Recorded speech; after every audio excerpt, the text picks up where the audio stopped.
উত্তর কোরিয়া আবারও ক্ষেপণাস্ত্র পরীক্ষা চালিয়েছে। পারমাণবিক অস্ত্র বহনে সক্ষম একটি অত্যাধুনিক মাল্টিপল রকেট লঞ্চার সিস্টেমের সফল পরীক্ষা করেছে দেশটি। উত্তর কোরিয়ার রাষ্ট্রীয় সংবাদ মাধ্যম এই তথ্য নিশ্চিত করেছে। দক্ষিণ কোরিয়া জানায় তারা প্রায় 10টি ব্যালিস্টিক ক্ষেপণাস্ত্র উৎক্ষেপণের ঘটনা শনাক্ত করার পরের দিনই এই পরীক্ষা চালানো হয়।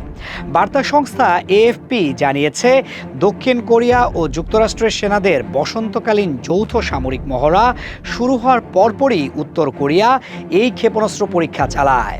এই মহড়া আগামী 19 মার্চ পর্যন্ত চলবে। কোরিয়ান সেন্ট্রাল নিউজ এজেন্সি জানিয়েছে, শনিবার অনুষ্ঠিত এই পরীক্ষার তদারকি করেন উত্তর কোরিয়ার সর্বোচ্চ নেতা কিম জং উন।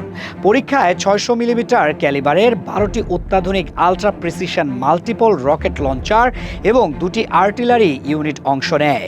কিম জং উন বলেন, এই মহড়া পিয়ংইয়ং এর শত্রুদের মধ্যে অস্থিরতা সৃষ্টি করেছে এবং কৌশলগত পারমাণবিক অস্ত্রের ধ্বংসাত্মক শক্তি সম্পর্কে পরিষ্কার বার্তা দিয়েছে।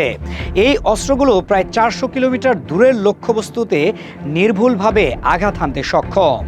দক্ষিণ কোরিয়ার সেনাবাহিনী জানিয়েছে, তারা উত্তর কোরিয়া থেকে পূর্ব সাগরের দিকে, যা জাপান সাগর নামেও পরিচিত, একাধিক ক্ষেপণাস্ত্র উৎক্ষেপণ শনাক্ত করেছে। এদিকে ডোনাল্ড ট্রাম্প প্রশাসন আবারও পিয়ংইয়ং এর সঙ্গে উচ্চ পর্যায়ের আলোচনা শুরু করার আগ্রহ দেখিয়েছে। চলতি মাসের শেষের দিকে ট্রাম্পের বেইজিং সফরের সময় সম্ভাব্য একটি শীর্ষ বৈঠকের আলোচনা চলছে।